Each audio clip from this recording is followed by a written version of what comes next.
কোরবানির হাটে ক্রেতা সংকট আর আশানুরূপ দাম না পেয়ে ঢাকা থেকে অবিক্রিত গরু নিয়ে ঝিনাইদহে ফিরেছেন শত শত প্রান্তিক খামারি।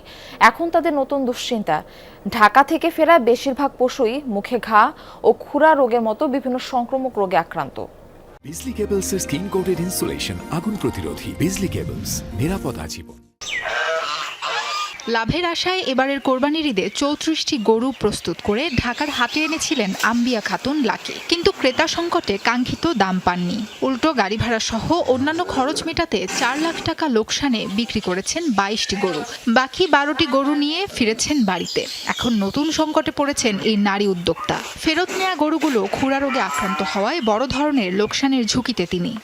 ঢাকা থেকে ফেরত আসা যে সমস্ত গরুগুলো সবই অসুস্থ, খুরা রোগে আক্রান্ত হয়েছে। এরা খাচ্ছে না, এদের শরীরে একেবারে অর্ধেক হয়ে গেছে।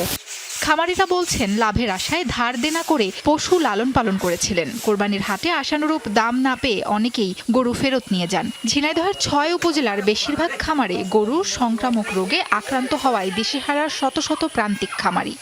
ঢাকায় যে লস খেয়েছে এবং অনেক গরু, যদি একজন লোক ২০টা নিয়ে গেছে তার মধ্যে 10টা বেঁচে 10টা কিনে নিয়েছে, সেই গরুগুলো অসুস্থ হয়ে গেছে, অনেকগুলো খুরা রোগ গেছে, অনেকগুলো মারা গেছে। গরু কাটা সবই ধরনের অসুস্থ, খুরা রোগ হয়ে ঘাস পানি কিছু খাচ্ছে না। খুরা রোগে তো কোনো চিকিৎসাই দেখছি না, যাই চিকিৎসা করছি মানে মন মুক্তি মতো যে যা বলছে সেই চিকিৎসা, কিন্তু আসলে এভাবে চিকিৎসা নিলে তো গরু সুস্থ হয় না। গরুগুলো যদি আমি এখন বিক্রি করতে যাই তাহলে অনেক ক্ষতির সম্ভাবনা রয়েছে। আবার যাদের কাছে গরু বাকি নিয়ে গেছি তারাও টাকার চাপাচাপি করছে, সেই হিসেবে আমি আসলে খুবই একটা অস্বস্তির মধ্যে আছি।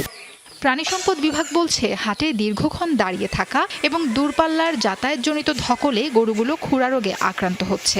এছাড়া নিউমোনিয়া সহ বিভিন্ন রোগব্যাধি দেখা দেওয়ার আশঙ্কাও রয়েছে।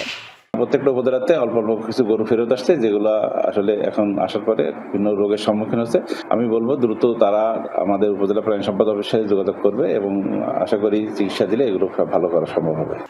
জেলা প্রাণী সম্পদ দপ্তরের তথ্য মতে ঝিনাইদহে এবছর ২,৫২,৩৯৭টি পশু কোরবানির জন্য প্রস্তুত করা হয়েছিল। স্থানীয় চাহিদা ছিল ১,৯৫,৪২০টি। সাবরিনা লিজা, যমুনা নিউজ।